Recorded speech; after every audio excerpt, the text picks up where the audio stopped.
KaraokeBooks. Middlemarch. George Eliot. Audiobook. Chapter 50. This Lawler here wall Priscillinus somewhat. Nay, by my father's soul. That shall he not. Sadie the shipman, here shall he not presh. We shall no gospel glossen here nay tesh. We leaven all in the gret God, quod he. He Walden so in some difficulty, Canterbury Tales. Dorothea had been safe at Freshet Hall nearly a week before she had asked any dangerous questions. Every morning now she sat with Celia in the prettiest of upstairs sitting rooms, opening into a small conservatory. Celia all in white and lavender like a bunch of mixed violets, watching the remarkable acts of the baby, which were so dubious to her inexperienced mind that all conversation was interrupted by appeals for their interpretation made to the oracular nurse. Dorothea sat by in her widow's dress, with an expression which rather provoked Celia, as being much too sad, for not only was baby quite well, but really when a husband had been so dull and troublesome while he lived, and besides that had, well, Sir James, of course, had told Celia everything, with a strong representation how important it was that Dorothea should not know it sooner than was inevitable.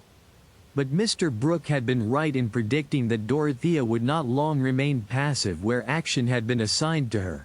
She knew the purport of her husband's will made at the time of their marriage, and her mind, as soon as she was clearly conscious of her position, was silently occupied with what she ought to do as the owner of Lowick Manor with the patronage of the living attached to it. One morning when her uncle paid his usual visit, though with an unusual alacrity in his manner which he accounted for by saying that it was now pretty certain Parliament would be dissolved forthwith, Dorothea said, "Uncle, it is right now that I should consider who is to have the living at Lowick. After Mr. Tucker had been provided for, I never heard my husband say that he had any clergyman in his mind as a successor to himself. I think I ought to have the keys now and go to Lowick to examine all my husband's papers. There may be something that would throw light on his wishes." "No hurry, my dear," said Mr. Brooke, quietly. "By and by, you know, you can go, if you like. But I cast my eyes over things in the desks and drawers. There was nothing but deep subjects, you know, besides the will. Everything can be done by and by. As to the living, I have had an application for interest already, I should say rather good. Mr. Tyke has been strongly recommended to me. I had something to do with getting him an appointment before. An apostolic man, I believe, the sort of thing that would suit you, my dear. I should like to have fuller knowledge about him, uncle, and judge for myself, if Mr. Casaubon has not left any expression of his wishes. He has perhaps made some addition to his will. There may be some instructions for me," said Dorothea, who had all the while had this conjecture in her mind with relation to her husband's work.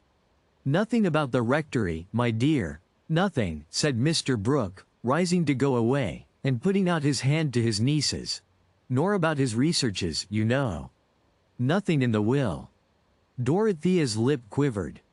"Come, you must not think of these things yet, my dear. By and by, you know.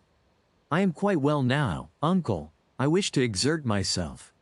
Well, we shall see. But I must run away now. I have no end of work now. It's a crisis, a political crisis, you know. And here is Celia and her little man. You are an aunt, you know, now, and I am a sort of grandfather," said Mr. Brooke, with placid hurry, anxious to get away and tell Chettam that it would not be his, Mr. Brooke's, fault if Dorothea insisted on looking into everything. Dorothea sank back in her chair when her uncle had left the room, and cast her eyes down meditatively on her crossed hands. "Look, Dodo. Look at him. Did you ever see anything like that?" said Celia, in her comfortable staccato. "What, Kitty?" said Dorothea, lifting her eyes rather absently. "What?" "Why, his upper lip. See how he is drawing it down, as if he meant to make a face. Isn't it wonderful? He may have his little thoughts. I wish nurse were here. Do look at him." A large tear which had been for some time gathering, rolled down Dorothea's cheek as she looked up and tried to smile. "Don't be sad, Dodo, kiss baby. What are you brooding over so? I am sure you did everything, and a great deal too much. You should be happy now. I wonder if Sir James would drive me to Lowick. I want to look over everything, to see if there were any words written for me. You are not to go till Mr. Lydgate says you may go. And he has not said so yet. Here you are, nurse, take baby and walk up and down the gallery. Besides, you have got a wrong notion in your head as usual, Dodo. I can see that. It vexes me." "Where am I wrong, Kitty?" said Dorothea, quite meekly. She was almost ready now to think Celia wiser than herself, and was really wondering with some fear what her wrong notion was. Celia felt her advantage, and was determined to use it. None of them knew Dodo as well as she did, or knew how to manage her. Since Celia's baby was born, she had had a new sense of her mental solidity and calm wisdom. It seemed clear that where there was a baby, things were right enough, and that error, in general, was a mere lack of that central poising force. "I can see what you are thinking of as well as can be, Dodo," said Celia. "You are wanting to find out if there is anything uncomfortable for you to do now, only because Mr. Casaubon wished it. As if you had not been uncomfortable enough before. And he doesn't deserve it, and you will find that out. He has behaved very badly. James is as angry with him as can be. And I had better tell you, to prepare you." "Celia," said Dorothea, entreatingly, "you distress me. Tell me at once what you mean." It glanced through her mind that Mr. Casaubon had left the property away from her, which would not be so very distressing. "Why, he has made a codicil to his will, to say the property was all to go away from you if you married, I mean." "That is of no consequence," said Dorothea, breaking in impetuously. "But if you married Mr. Ladislaw, not anybody else," Celia went on with persevering quietude. "Of course that is of no consequence in one way. You never would marry Mr. Ladislaw. But that only makes it worse of Mr. Casaubon." The blood rushed to Dorothea's face and neck painfully. But Celia was administering what she thought a sobering dose of fact. It was taking up notions that had done Dodo's health so much harm. So she went on in her neutral tone, as if she had been remarking on baby's robes. "James says so. He says it is abominable, and not like a gentleman. And there never was a better judge than James. It is as if Mr. Casaubon wanted to make people believe that you would wish to marry Mr. Ladislaw, which is ridiculous. Only James says it was to hinder Mr. Ladislaw from wanting to marry you for your money, just as if he ever would think of making you an offer. Mrs. Cadwallader said you might as well marry an Italian with white mice. But I must just go and look at baby," Celia added, without the least change of tone, throwing a light shawl over her, and tripping away. Dorothea by this time had turned cold again, and now threw herself back helplessly in her chair. She might have compared her experience at that moment to the vague, alarmed consciousness that her life was taking on a new form, that she was undergoing a metamorphosis in which memory would not adjust itself to the stirring of new organs. Everything was changing its aspect: her husband's conduct, her own duteous feeling towards him, every struggle between them, and yet more, her whole relation to Will Ladislaw. Her world was in a state of convulsive change. The only thing she could say distinctly to herself was, that she must wait and think anew. One change terrified her as if it had been a sin. It was a violent shock of repulsion from her departed husband, who had had hidden thoughts, perhaps perverting everything she said and did. Then again she was conscious of another change which also made her tremulous. It was a sudden strange yearning of heart towards Will Ladislaw. It had never before entered her mind that he could, under any circumstances, be her lover. Conceive the effect of the sudden revelation that another had thought of him in that light. That perhaps he himself had been conscious of such a possibility, and this with the hurrying, crowding vision of unfitting conditions, and questions not soon to be solved. It seemed a long while, she did not know how long, before she heard Celia saying, "That will do, nurse. He will be quiet on my lap now. You can go to lunch, and let Garrett stay in the next room."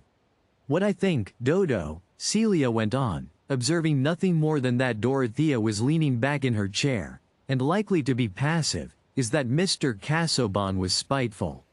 I never did like him, and James never did. I think the corners of his mouth were dreadfully spiteful. And now he has behaved in this way. I am sure religion does not require you to make yourself uncomfortable about him. If he has been taken away, that is a mercy, and you ought to be grateful. We should not grieve, should we, baby? Said Celia confidentially to that unconscious center and poise of the world, who had the most remarkable fists, all complete even to the nails, and hair enough, really, when you took his cap off, to make, you didn't know what. In short, he was Buddha in a Western form. At this crisis Lydgate was announced, and one of the first things he said was, "I fear you are not so well as you were, Mrs. Casaubon. Have you been agitated? Allow me to feel your pulse." Dorothea's hand was of a marble coldness. "She wants to go to Lowick to look over papers," said Celia. "She ought not, ought she?" Lydgate did not speak for a few moments. Then he said, looking at Dorothea, "I hardly know. In my opinion Mrs. Casaubon should do what would give her the most repose of mind. That repose will not always come from being forbidden to act." "Thank you," said Dorothea, exerting herself, "I am sure that is wise. There are so many things which I ought to attend to. Why should I sit here idle?"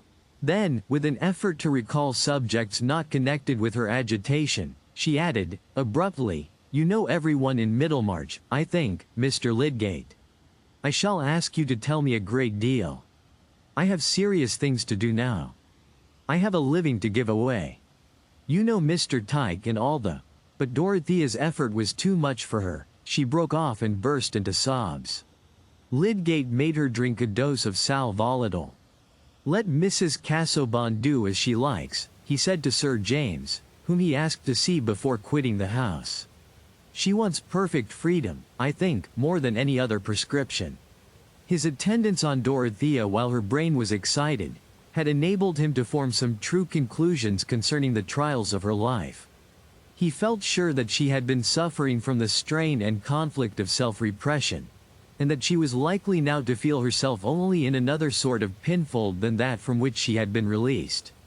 Lydgate's advice was all the easier for Sir James to follow when he found that Celia had already told Dorothea the unpleasant fact about the will.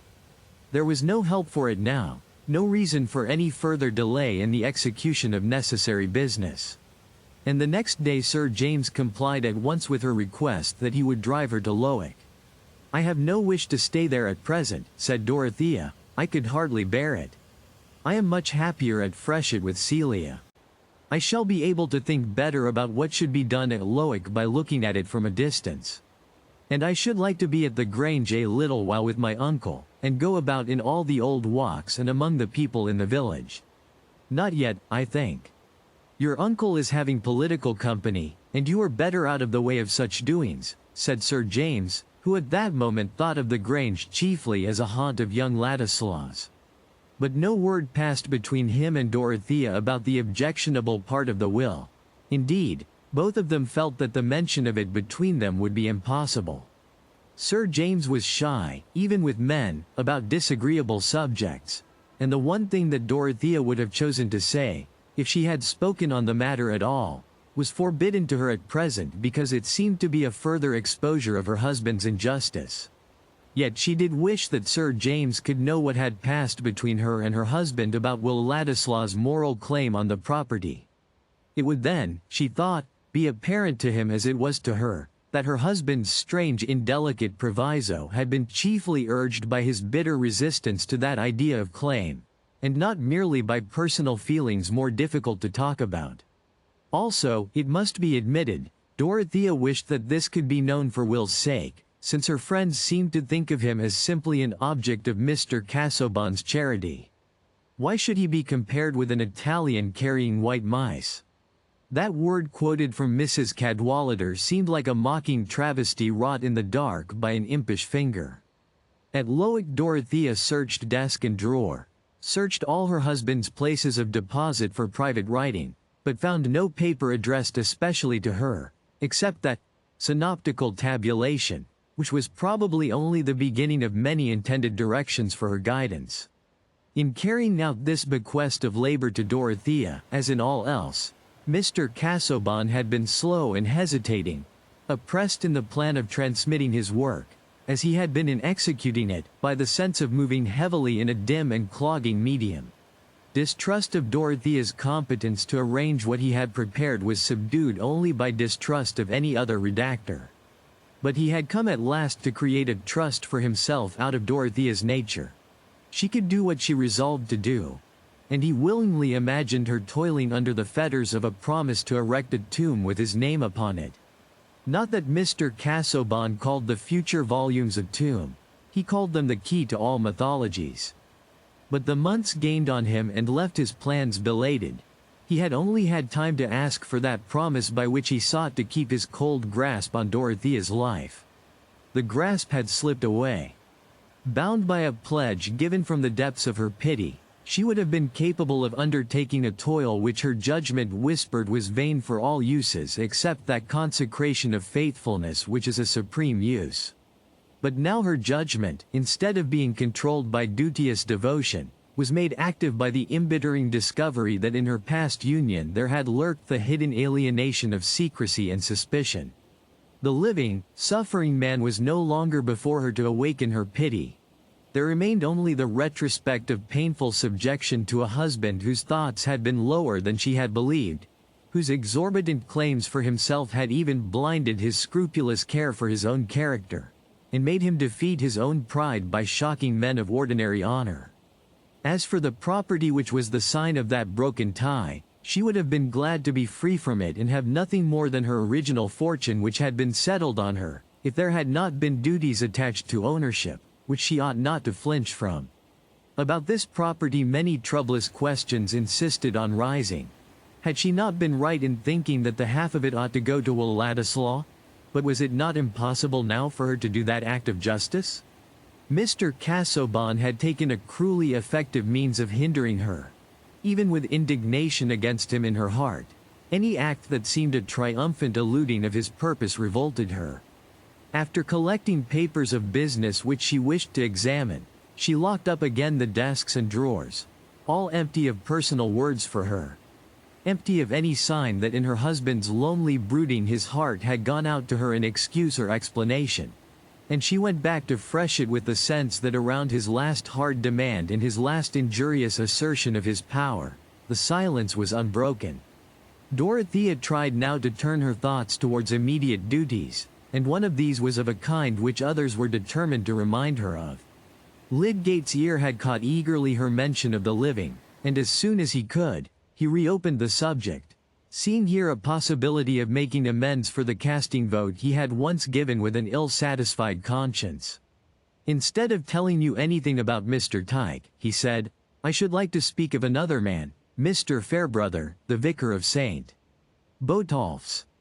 His living is a poor one, and gives him a stinted provision for himself and his family. His mother, aunt, and sister all live with him, and depend upon him. I believe he has never married because of them. I never heard such good preaching as his, such plain, easy eloquence. He would have done to preach at St. Paul's Cross after old Latimer. His talk is just as good about all subjects, original, simple, clear. I think him a remarkable fellow. He ought to have done more than he has done." "Why has he not done more?" said Dorothea, interested now in all who had slipped below their own intention. "That's a hard question," said Lydgate. "I find myself that it's uncommonly difficult to make the right thing work. There are so many strings pulling at once. Fairbrother often hints that he has got into the wrong profession. He wants a wider range than that of a poor clergyman, and I suppose he has no interest to help him on.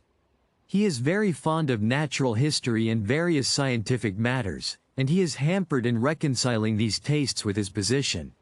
He has no money to spare, hardly enough to use, and that has led him into card-playing. Middlemarch is a great place for whist. He does play for money, and he wins a good deal.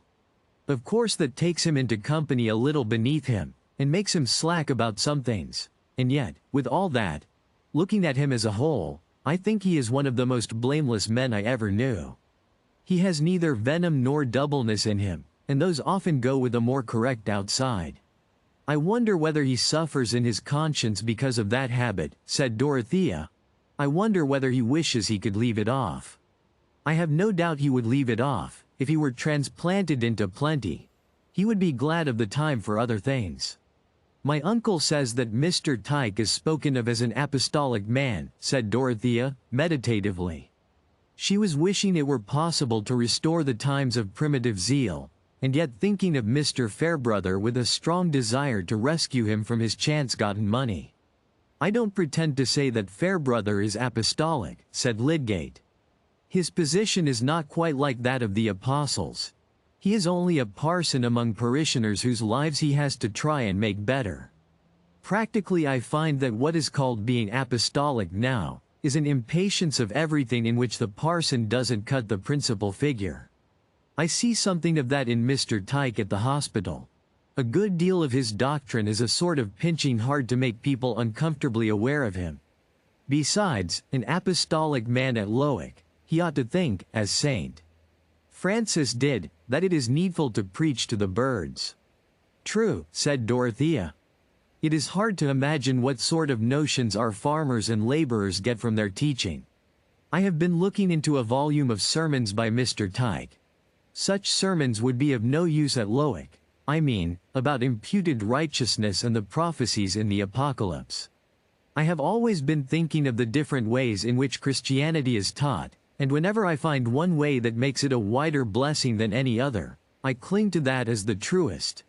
I mean that which takes in the most good of all kinds, and brings in the most people as sharers in it. It is surely better to pardon too much than to condemn too much. But I should like to see Mr. Fairbrother and hear him preach. Do, said Lydgate. I trust to the effect of that. He is very much beloved, but he has his enemies too. There are always people who can't forgive an able man for differing from them. And that money-winning business is really a blot. You don't, of course, see many Middlemarch people.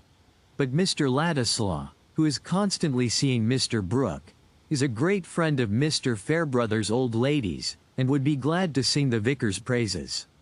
One of the old ladies, Miss Noble, the aunt, is a wonderfully quaint picture of self-forgetful goodness, and Ladislaw gallants her about sometimes. I met them one day in a back street.